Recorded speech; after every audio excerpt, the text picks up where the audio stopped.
It's Weird Medicine, the first and still only uncensored medical show in the history of broadcast radio and the longest-running show on this channel.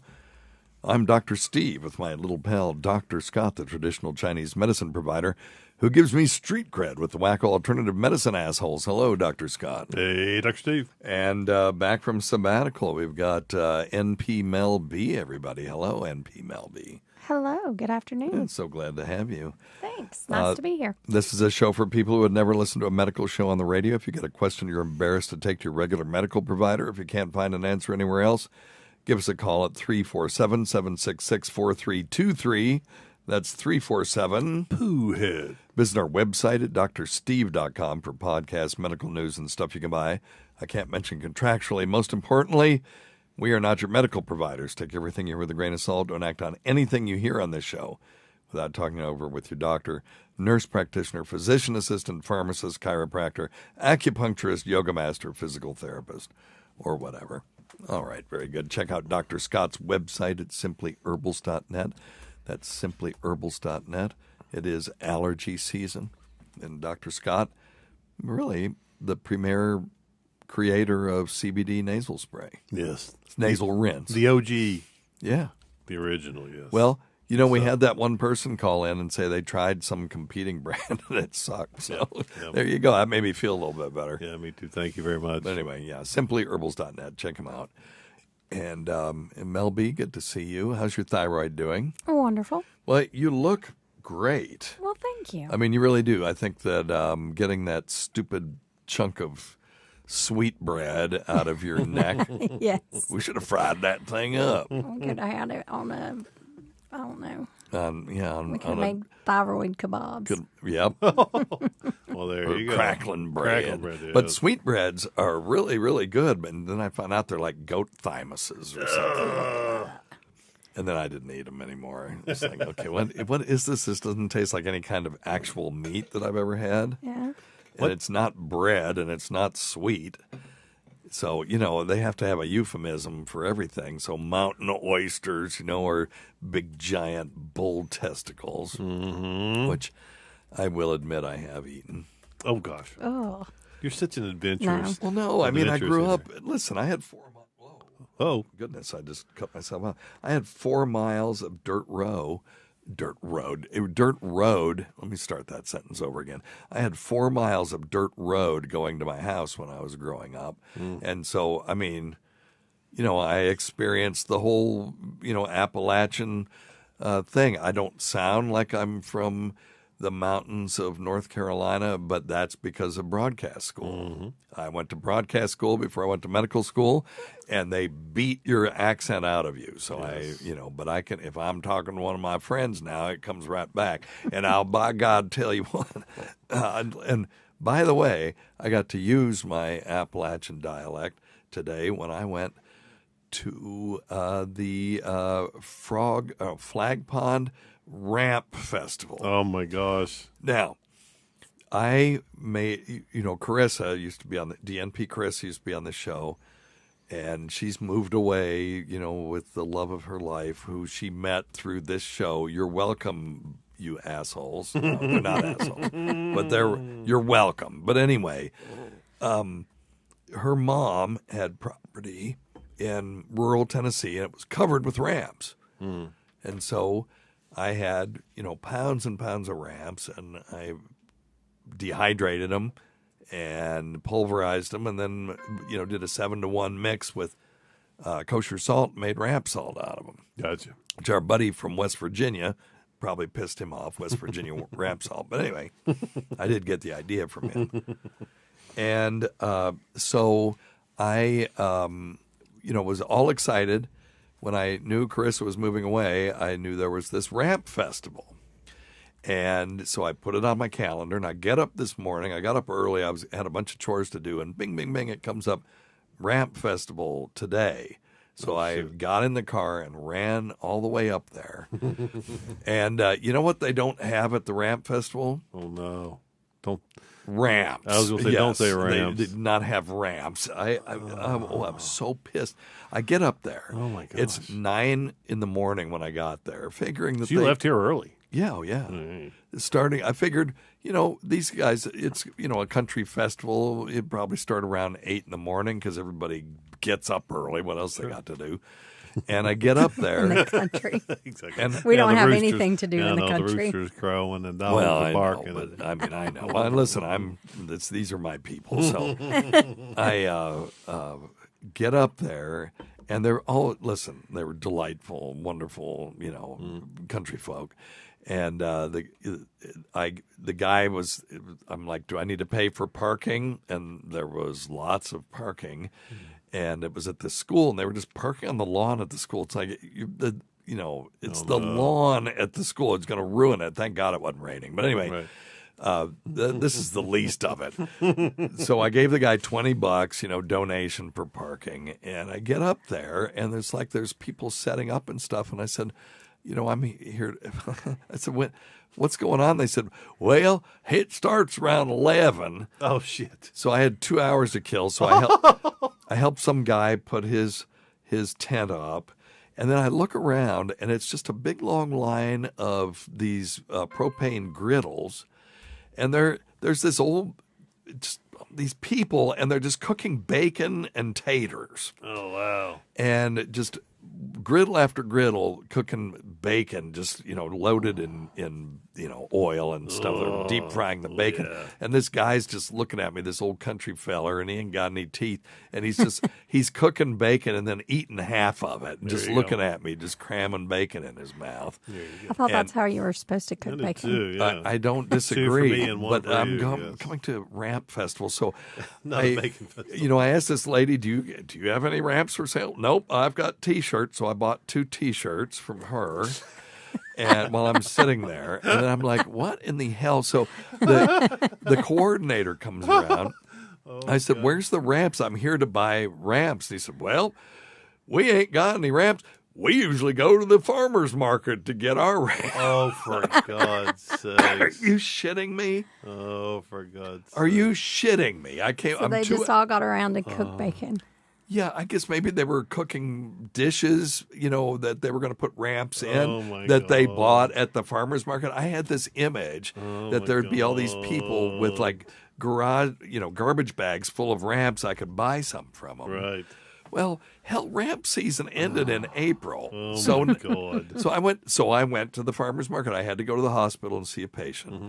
And there was a farmer's market in, right down from the hospital. So I went in there.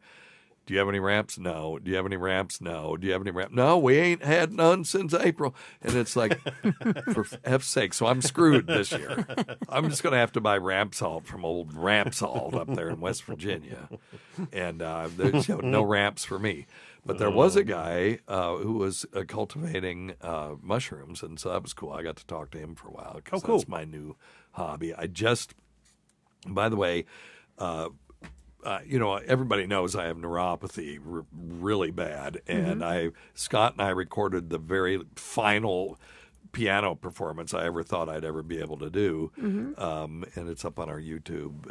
I did a Philip Glass piece called "Opening." It was spectacular. Well, it wasn't filming, spectacular. Yeah, the filming was. And then I found out that anyway, there's things I found out about that recording that I should have done better, but I'm not going to mess with it now. But as far as color correction and stuff like that, but it was fine.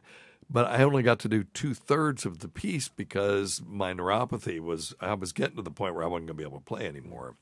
And I started messing with mushrooms, and I grew lion's manes. And so I started reading up about them. They're supposed to be good for neuroregeneration, right? And so I started taking lion's mane extract, and I'll be damned if I can't play the piano again. I mean, I can't play. I'm no good, but I can physically do it. Yeah. And it's just an N of 1, but I can tell you from my anecdotal evidence that it was a big deal. So I went all in on the mushroom cultivation. I thought about, doing a business or something. But I went to the farmer's market. This guy was making, was selling mushrooms that he makes, and he's a nurse. A travel nurse, worked in the ICU. He just does 3 days a week, and the rest of the time he's selling mushrooms. So I bought a big bag of King not trumpet. What the hell? I'm having a senior moment. But anyway, king oyster mushrooms. And they have some medicinal properties as well, but, some of this stuff's overhyped. But if you guys want some, I bought like a shitload from him just because nobody was buying anything. Right. I think people look at those mushrooms and go, what the hell is that? Right because he's got these big, giant plastic bags with substrate in them, and then these huge flushes, these outgrowths of clusters of oyster mushrooms that people really have never seen around here. So if you snip off that, I would assume will they continue to grow from the substrate? Yes, you can. Like my lion's mane, I harvested them the other day. Oh, good. I've got some downstairs if you want to try it later. I'll just saute some for you. They look like you can taste it. They look like cauliflower. Yeah. They really, it's crazy. But I'll saute some for you. I want you to taste it. I'm scared. Really? Yeah, I don't like mushrooms. Well, this doesn't taste like any mushroom you've ever it had. doesn't. I get really upset when I go to the Japanese place and I tell them no mushrooms, And they and bring one a bunch of always mushrooms. creeps in there. Yeah. And I think it's a piece of chicken. I put it in my mouth and I want to gag. Oh, no, yes. It's a texture thing, though. I think this might change your mind about this particular mushroom. Okay. And I'm not going to try to fool you and say, well, that's chicken, don't you know? All right. But anyway, so I've gone all in on that. But I don't know where I was going with this other than, the one place you'd think you could find ramps was at the Ramp Festival. And they've got these T-shirts. The T-shirts are beautiful. A big old picture of ramps. I was all excited when someone drove up and saw these people wearing these T-shirts. Like, by God, I've come to the right place. I'm with my people. So I went to the farmer's market, and all these people had like onions and stuff like that out there. I said, y'all have any ramps? They're like, no. And I said, you know where else they don't have ramps? At the Ramp Festival. And people were laughing. Well, at least you got to enjoy a pretty drive. I did. It's gorgeous over there. And what I found is there is a state park up there, Lamar Alexander Rocky Fork State Park, that has not been activated on ham radio, Parks on the Air, in quite some time. Uh-oh. So guess where I'm going tomorrow morning? Going to be doing me some ham radio. Now, speaking of ham radio, which now everybody's click. No, this will be interesting. Ham radio. Start the timer. Ham radio was shut down for the last 24 hours because we had a massive coronal mass ejection from the sun. Right. Now, this happens when the sunspot cycle, particularly when it gets wound up. People who saw the eclipse or looked at my video of the eclipse, you could see there were prominences on the sun pointing away from us. But what those are is the top part of the sun rotates at a different rate as the middle part, as the equator does, but it's plasma, right? It's ionized gas at an incredibly high temperature, and so it creates magnetic fields. And these magnetic fields start to twist because, again, the top is rotating at a different rate than the middle is, and so they start to twist. And when they twist up, you'll get a north pole over here on one part of the sun and a south pole over here on the other part of the sun. You'll get these tunnels of magnetic field, which then those charged particles will travel along, and you'll see these big wispy sort of arcs of plasma, and they're red. You can see it with the naked eye when there's an eclipse, because all the people at the eclipse, and when I was in Dallas, there were a bunch of people, and by the way, a lot of them were real blasé. Well, what's this going to be? This isn't going to be interesting. And then they were like, holy fucking shit. Go to my Instagram. It's just Weird Medicine. You can see some of the video that I did and pictures that we took with my solar telescope and, with the naked eye camera as well, without the filter when the eclipse was total. But anyway, now every once in a while, these tangled magnetic fields will just go, we can't exist like this anymore. And they twist so far that they just they don't really explode, but they just snap.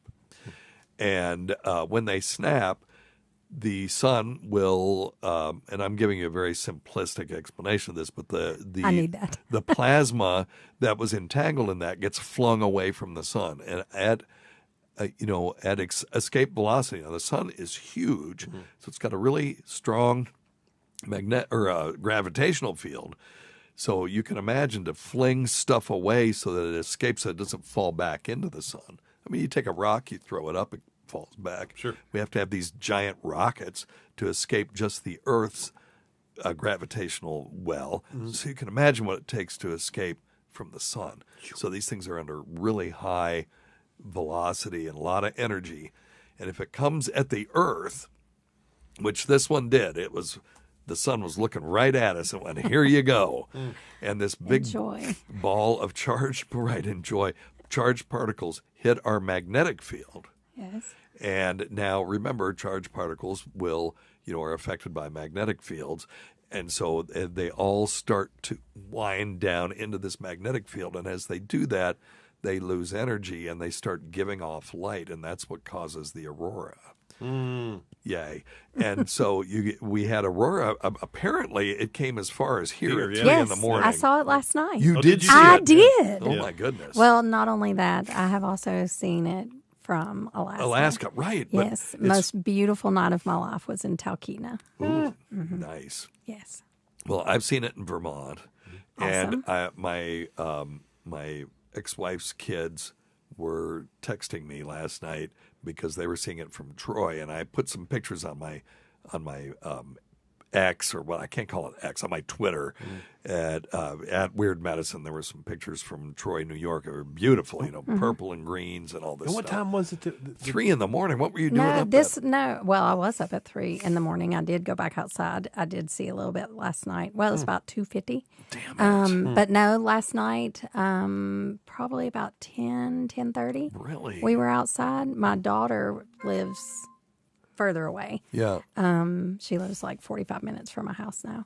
And so she called and she was like, oh my gosh, I feel like I'm back in Alaska. And she was very excited. Wow. So my other kid and I, we went outside with her friend and for it to spread this far south, that is a lot of energy. The back of our neighborhood kind of sits up on a hill. Yeah. And it's a little bit darker. So we went up there and sure enough, it was a lot of purple. It was kind of like this was just purple. glowing. Right. It wasn't the same that I've seen. It wasn't the sheets coming down. No, it was not like the movement and the waves Right. and the beauty that you see further up north, but it was a very distinct green glow on the horizon.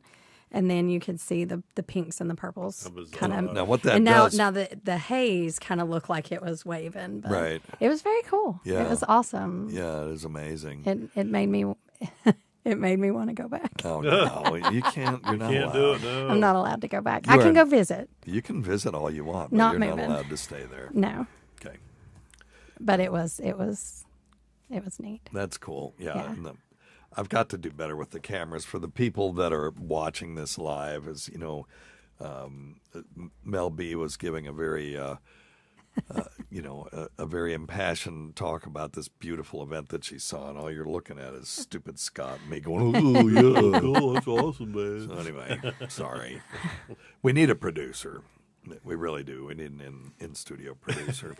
Now, we do have Andy Hines from A. Hines Media that's doing our Instagram and stuff now. And so he clips, and he's got a hell of a job trying to find 1 to 2 minute segments that are actually interesting that he can put on Instagram, but we're trying. But anyway, the 3-minute timer has been helpful for that. It gives you more chances to hear something interesting. It's so when the atmosphere gets that charged, radio waves are just absorbed by it. But at the higher, really ultra high frequencies, like VHS, I was going to say VHF, you can bounce. It becomes like a mirror, and so the 6-meter band, which is usually dead, was wide open. 2-meter band, which is 144 megahertz, which is close to the bottom. I think the bottom end of the FM dial. Isn't that? Wait, it starts at 89 megahertz anyway, right? I can't remember where FM is, but you might have been able to hear FM stations from far away, last night while that was going on. That's cool. Yeah, it's pretty neat. But anyway, So it's supposed to be still happening tonight. Yeah, There's a small really? chance that if it's clear tonight, you might be able to see. Okay. Last night when we came in did you because take pictures? I did. Okay. Just well, I've got beautiful pictures I can show you later from Alaska that are just amazing. Okay. But I do have some pictures from last night. You do? Here, pass me your, get one up and pass me your phone. I'll put it out there. That, the people listening to this on audio, are going to be thrilled by this. But go to youtube.com/@weirdmedicine. Okay, well, you look for that. It's going to take me That's okay. a second. That's okay. So, Dr. Scott, you brought a story for today, right? I did. I did. So I found this in Psychology Today, and I thought this was appropriate for you. Okay. Specifically, Dr. Steve Talk. This is Mel, this is part of the intervention for Dr. Steve. Oh, Sweet. There you fuck go. off. There you go. So excited to be here. Hey, why slowing down is essential for your growth. There you go. There you go. It's just important that we slow down and appreciate today. I don't care. I don't care. My jokes don't go. It's good for your longevity, and it's good for your personal growth. I don't remember asking you a goddamn thing. Scott, you're being abused. I know it. He's being abused. I feel so bad. Hey, we're trying to help This is all you here. directed at me. We're trying to help you, brother. We're trying. Aren't we, Mel? We are. We're trying to help him. Blah, blah, blah. See, that's the things that are coming out of your mouth, Chad. Babbling, insanity, delusions. Is that what you're thinking when you? Is that what you were thinking when you're at the ramp? Salt Yeah, festival? no. the rampless Dr. ramp. Scott trying to quote unquote help me. There you go. Scorn and defiance. I could change the subject. I brought other That's fine. ones. That's fine. That's fine. I brought a defining disease modifying therapy for Alzheimer's. Okay, well that'll be good, but don't stop. Okay. It's, Hey, just because you don't like it, other people might be This is interested. not how sane people act. All right, number one. Here we go. Create space for stillness. You have to set aside time, dedicated time each day to be still and quiet. And this can be through playing the banjo. This can be through meditation. It can be through walking. Walking is awesome. Walking. Wow, that is very interesting. Please tell me more. It gives you a chance to disconnect from all of the constant noise in your crazy brain. But I think that would I think that would require turning off your cell phone. But you have to practice mindfulness and engaging in activities with full presence and awareness. Focus. You get nothing. And savor You the things. lose. Good day, sir. You have to prioritize your self-care. That means taking care of yourself. bro. Taking care of yourself. Myself on my soundboard. I think that was from when I was on Sam's show. It's mucous membrane, bro. That was almost 20 years ago. Yep. Here, and let's see how well this goes by him. Okay. You have to set boundaries. Oh shit. See, that's the things that are coming out of your mouth, Chad. Learn to say No. Exactly. He's a fucking idiot.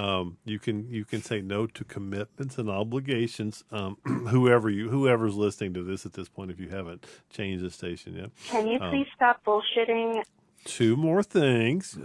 Simplify your schedule, which is a good idea for all of us. In other words, take a step back, evaluate yourself, and finally, Get your hand off my penis!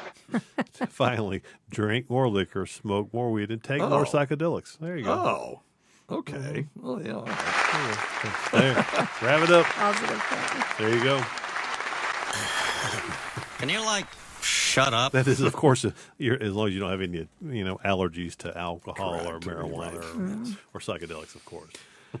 So, no, that's very good. Talk about a fucking lead balloon. That's No, it was great. I thought it was hilarious. I'm gonna have to do a better job vetting my topics. No, you're fine. Scooter's topics of time. I have my soundboard to help you along. Do you and you had another thing though about Alzheimer's though that actually is pretty interesting. Well, I think the first one could be interesting to some people that would take a minute to listen to the topic. Oh my God, he's still on about it. Nope. I don't care. Oh, look at how beautiful it is. That was at 3 o'clock. Oh my God. Oh my goodness. That's a great picture, yeah. That is awesome. Will you send that to me? Yeah, I will. I want people to see this. That was at. Uh-oh. I don't Here. want to dox you. Oh, there's motion at your back door. It's probably my kid. Probably cat. Or a cat, yes. Look at that. It was gorgeous. That's cool. Yeah, I have much better pictures from Okay, up in Alaska. I'll show. Yeah, but you're supposed to see it in Alaska. You're not supposed to see it in, Hillbilly. I wonder how far This- south it went. I think this is it. This was Just it. on the map. On the I map. saw something about Atlanta, Georgia. Oh, on the map I saw. This, Oh, we were that- kind of That was turtle. from my daughter's house. Okay, if you ever see something like this, will you fucking call me? I had I'm no sorry. idea. I was in I here. should have. I was taking a Udemy Da Vinci Resolve class. Well, that's incredible. Yeah. And there are the curtains on that one. Oh yeah. That's amazing. Yeah, so we knew it was going to be bad, but I was talking to Trucker Andy from WATP, and he said, I don't see anything here. So I didn't bother. I said, well, okay, it's in Troy. It didn't get as far south as Buffalo or, wherever it is, Syracuse. I will call you tonight if I see anything. Well. Yep. It's crazy. Most guys want to get a booty call, but I'm just like, no, give me a eclipse or a aurora borealis call. God, that was just before his wake-up call for the Ramp Festival. God. Yeah. Anyway, all right, but tell us about Alzheimer's. We got to get going here. Real quickly. Yeah, this I found this kind of interesting. They found kind of the mechanisms for how DMT and some of these other things affect Alzheimer's. And the bottom line is... Sorry to interrupt. Chris R. in the chat says that they saw it in parts of Florida. Awesome. I think that's... I know when I was a kid, like in the 50s, there was one that hit that they were seeing it in Texas, but that's pretty far south. That's amazing. Anyway, so go ahead. Yeah, sure. Well, that's cool. DMT is an intervention that produces an enduring change in clinical progression of Alzheimer's disease by interfering in the underlying pathophysiological mechanism of the disease process that leads to cellular death.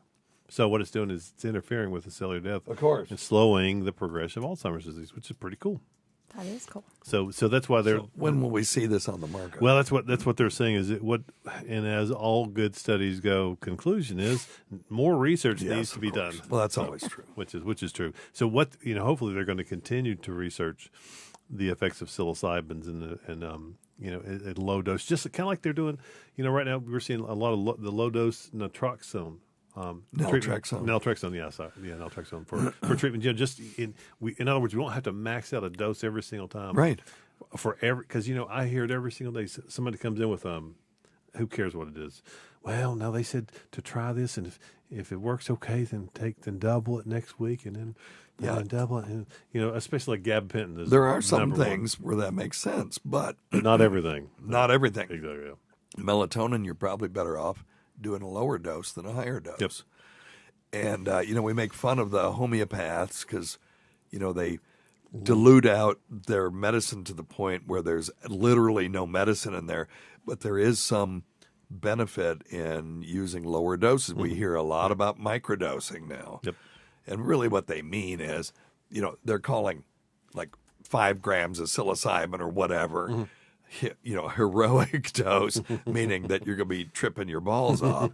Right. So then, when you're taking 0.3 grams, then that's considered microdosing. But it's not really microdosing. It's just dosing for the condition, but it's microdosing compared to tripping your balls off. Right. So I'm not a big fan of that term anymore. It's kind of hit me that it makes more sense to just say, we're for depression, PTSD, and stuff like that. If you're going to take a daily dose of a medicine like psilocybin, I'm not advocating it. I'm going to say, in the future, very soon when we have pharmaceutical psilocybin on the market, they'll say it's microdosing, but that's just micro compared to ball Right, tripping. been out of your brain. Right. Out of your Right. gourd. It's actually the correct dose for, depression maintenance. Right. Okay. And to still be functional, Well, yeah. Yeah. Well, you can be functional while you're tripping your balls off, but just not consistently. All right. We have some phone calls, so let's get these. Number one thing, don't take advice from some asshole on the radio. Now, I'm doing some of these blind because I didn't have time to download them, but we've got some others that are downloadable. And did you have a topic? Oh, you're setting the timer. I see. set the timer. Okay. So the timer starts when we start to answer the question. All right. Because the I'm on question it. itself might be 3 minutes long, and then it's, wouldn't be right. Moot point. And then we get 30 seconds to 538 answer. 5637. Oh. I'm on Pandora, and they were talking about your broadcast, I guess. But I'm trying to figure out there's a viper medicine, and I'm trying to find out more about it so we can put a stop to it.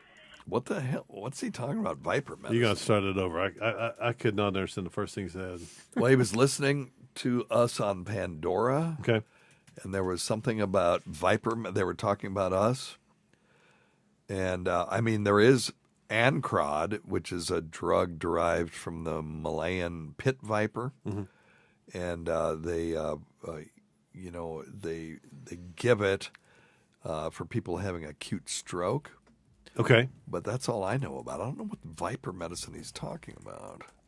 Do you guys have any idea? The only thing I was going to say is maybe a homeopathic medicine that they've maybe it's viper burus, which is they've reduced it down. 5,000 why times, did you want to put a stop to it? I don't know, especially if it's helping people. Okay. All right. Well, here we go. Hi, Dr. Steve. Hey, man. It's Jason from Louisiana with a cool. curious question. What would happen if you were to receive a blood transfusion of incompatible blood? Yeah. Thanks. I can tell you, it sucks. And when they were first learning how to do blood transfusions and didn't know about this stuff, sometimes it'd work and sometimes it didn't.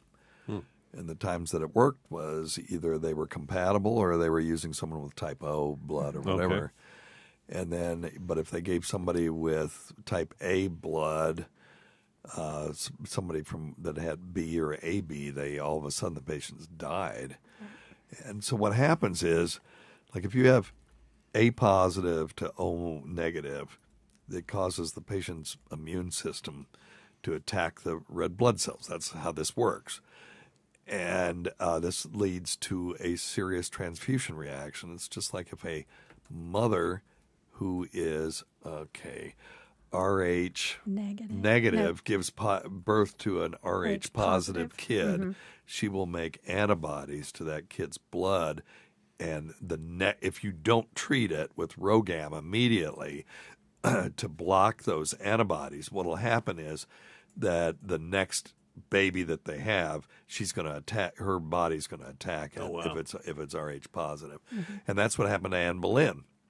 Anne Boleyn had a baby with Henry VIII, and it was Queen Elizabeth I ultimately, but he wanted a male child, and she got pregnant a bunch of other times, and they all died of hydrops, meaning that her body was attacking the children. The babies, and they didn't know about this stuff back then. So she had stillbirth after stillbirth after stillbirth after that.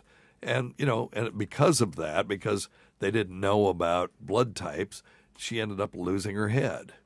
He chopped her head off and then moved on to the next one. But anyway,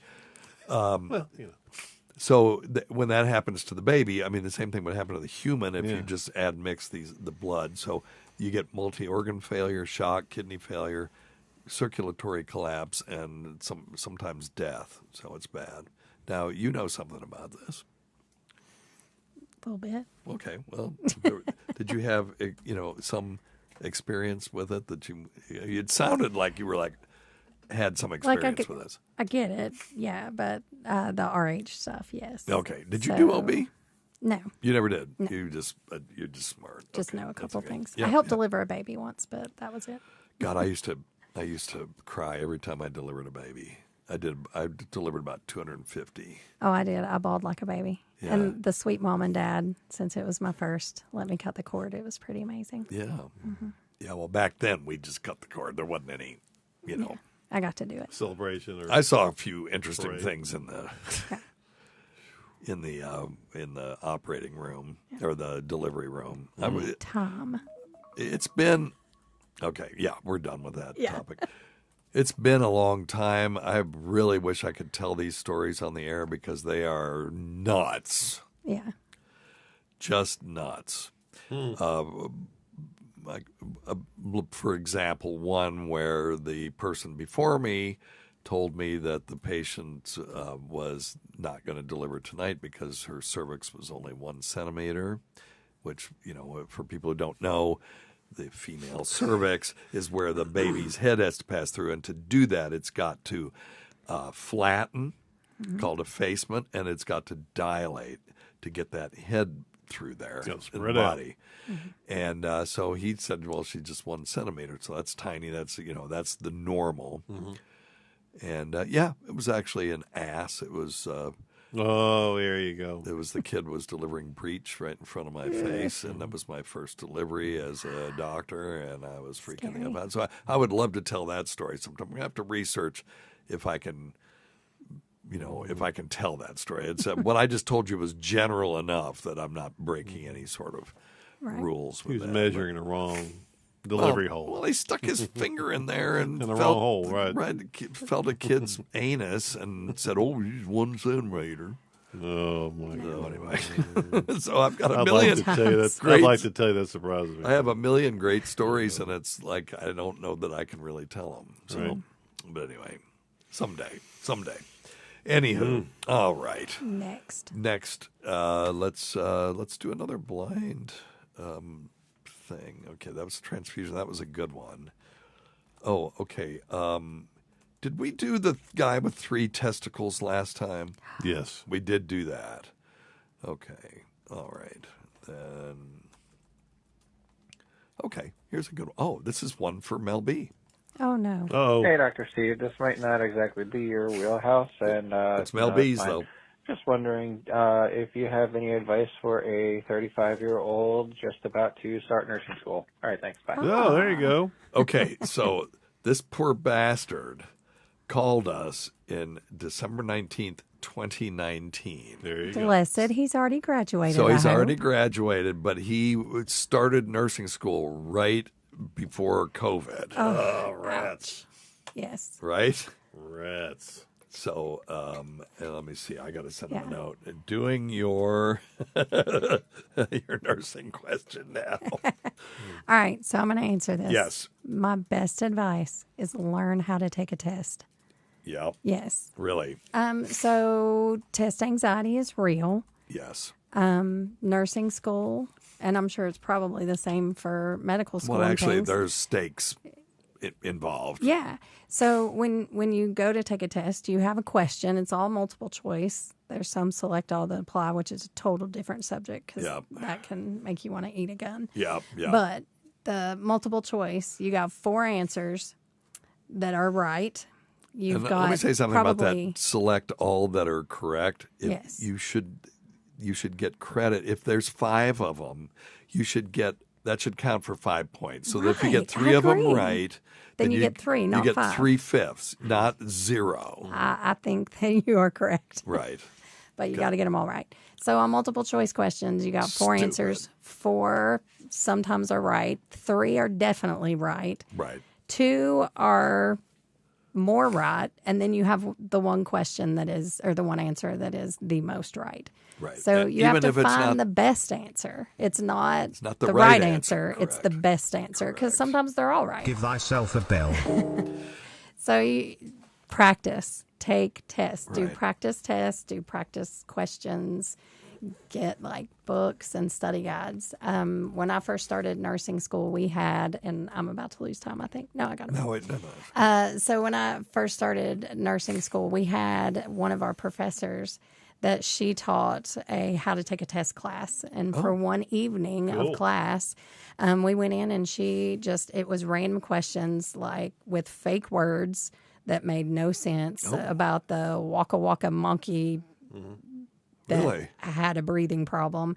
And like based on the question that didn't make any sense, you could pick out key words and how, if you don't know the answer to the question, How you could dope it out. you can at least kind of narrow it down to 2. And now instead of a 25% chance of getting it right, you got a 50% chance, you know, that kind of thing. So that was an awesome help to me, is learning how to take a test, learning how to read those questions. And keep in mind, every time you read a question, and it's, you know, you want to say, but what if, forget the what ifs.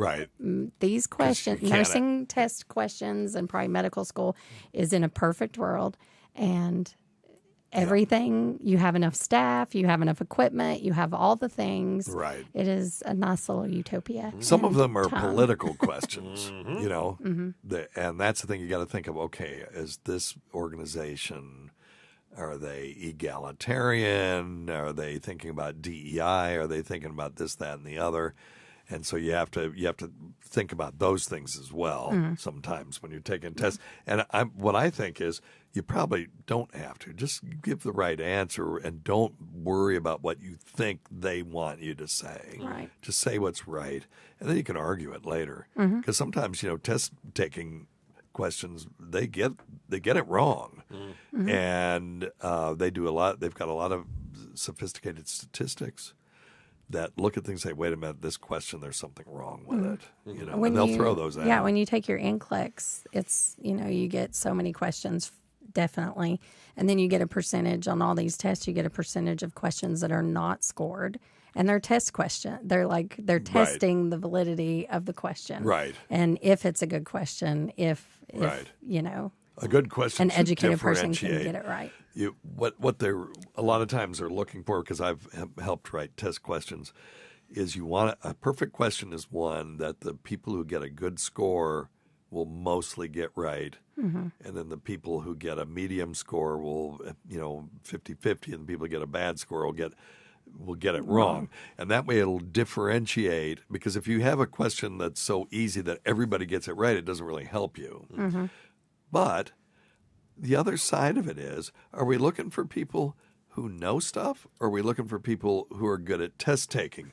Because why not have a test where the questions are fundamental questions that you need to know, and if everybody gets 100 on it, then that's a good thing. Why is that not a win? I agree. You know, so it needs to be a nice combination of all that stuff. You need to have that you know, just knowing an answer does not demonstrate critical thinking, which is very needed.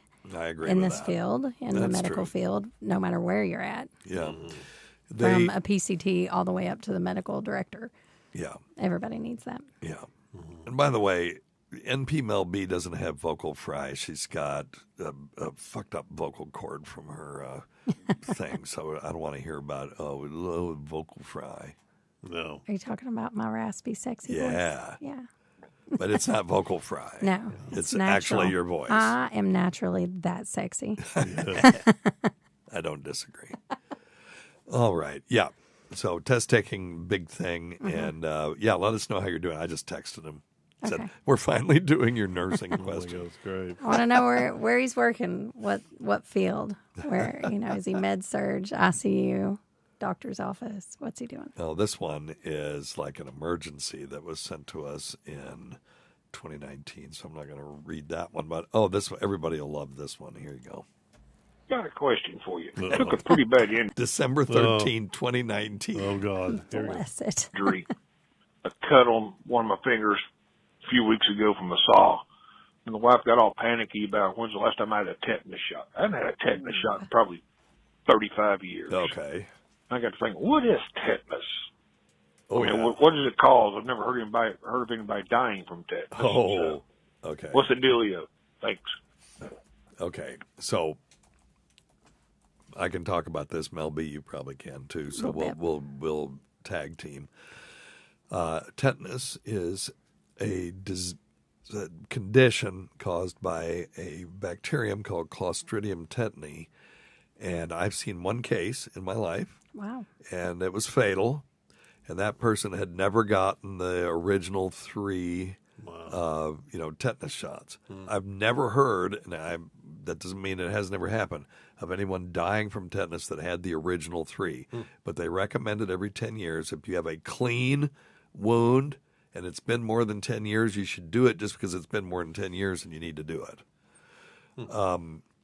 If it's a dirty wound, let's just say that you were walking in a field and there was a cow patty and you stepped on it and there was a nail in it and it went through your foot, then that is considered a dirty wound or a contaminated wound, and that should you should go ahead and get a tetanus shot then. And there's a whole protocol for it. Do you want to talk? I'm about trying anything to different? remember because I used to work at the health department. Yes, that's right. You did all vaccines this stuff. all the time. I'm trying to remember. I'm trying to remember if tetanus was one that we gave, I believe, at 1 year of age. Oh, no, I don't know the schedule. I can't speak to that because I can't remember. I know we did with kindergarten shots, before a kid starts kindergarten, there's a whole series of things. Yeah. And it's about every 10 years. You do it again before kids go in, usually into the 7th grade. And then, when you get to adulthood, people tend to fall off, but it's very important to get the Tdap because it also protects from pertussis. So the recommended tetanus vaccine schedule is the big T, big P, because there's big T, little T, and all that stuff, right? Tdap. So this is diphtheria, tetanus, and pertussis. Pertussis is whooping cough. Diphtheria, you've never seen it, but you don't ever want to see it. It causes a pseudomembrane in the back of the throat, and it's rough. And so this is a successful vaccine because we don't have diphtheria in this country. Matter of fact, most pediatricians have never seen it. But they give it at 2 months, 4 months, 6 months, 15 to 18 months, and then 4 to 6 years. There you go. That sounds right. And then big T, little d, you get every 10 years. Yes. That's the And usually tetanus. if you've got a major wound and you haven't had if you don't remember when your last Tdap was, do it. Then just go ahead and get it. And if you haven't had it in the last 5 to 7 years, go ahead and get it. Yep. Okay. And Tom. Good job. Right at 3 minutes. Excellent. I like it. All right, let's do this one. Hey, Dr. Steve, it's Matt in Charleston. Hey, Matt. How you doing? Good. We're doing good. Okay, good. Hey, I am going through some stuff I had some chest pains, and I went to the ER a few weeks ago. Okay. And the ER wasn't able to find the source of those chest pains, or the cause of those chest pains. So they referred me to a cardiologist. All right. Oh, cardiologist. Here we go. A scan of my chest, Okay. and that scan came back, and they said I had a 0 calcium rating. Okay. Which I don't really understand what that is, but they said it was good. Yeah. So, well, they did a calcium score, and they did this, Agatston score or whatever it's called, and that thing will not find non-calcified plaques, but it will find calcified plaques in your heart. Remember, recently I had mine. I thought it was 600. Well, it turned out the person who read it originally effed it up, and it was actually lower this time than it was when I had it done 5 years ago. So good for me, but stupid for them. God, I was freaking out. But anyway, so yeah, that's what they did. They did a calcium score. And normal calcium score is 0. Correct. So that's good that this guy had a 0. And then he was blaming it on me that this calcium score went up. No, because you told me to stop taking my stat, and I listened to you like a fool. But anyway, no, I did okay, so thank you. I don't really understand what that is, but they said it was good. Yep. So they're still doing some testing and blood work and all that. But what's with the calcium rating, and what does it mean, and what would be a bad calcium rating? And if it works, 0. 600. 600. Yeah, right. So, okay. You want to talk a little bit about atherosclerotic cardiovascular disease? We got about a minute. I mean, I can. Okay. Take care of your heart. Yeah. Okay. Well, okay. Thank you. Yeah, you're welcome. Atherosclerosis, fatty buildups. So the Agatston score is this number, and it looks at the total area of calcium deposits and their density in the heart. And it can range from 0, which is considered good, to over 1,000. Now, 0 means no calcium, low risk of heart attack. Not 0, not 0 chance of heart attack, because again, you can have non-calcified plaques. And then 1 to 10 is minimal, 11 to 100 is mild. And then I started off around 2. I started at 0, and then I wasn't taking a statin for the longest time, and advanced up to like 275. So that's considered moderate. 101 to 400 is moderate, and you have moderate chance of heart attack. But if you look at my Framingham score, which is the one I go by God, because it makes me feel better. And you can just go Google Framingham calculator and put the numbers in. I have a 2% chance of having an MI over the next 10 years, whereas at my age, the normal is 8. That's good. There you go. And then over 400 is severe calcification, large amount of plaque, high chance of atherosclerotic cardiovascular disease event, which is when that lady told me it was 675. I was shitting myself. Almost not quite as bad as I was shitting myself at the ramp festival that didn't have any ramps. So there you go. Little callback, ladies and gentlemen. Thank you. But anyway, well, listen, thanks, Mel B. Thanks, Dr. Scott. You're welcome. Appreciate Thanks you guys. for having me. Until next time, check your stupid nuts for lumps, quit smoking, get off your asses, get some exercise. We'll see you in 1 week for the next edition of Weird Medicine. Bye. Bye. All right. Now,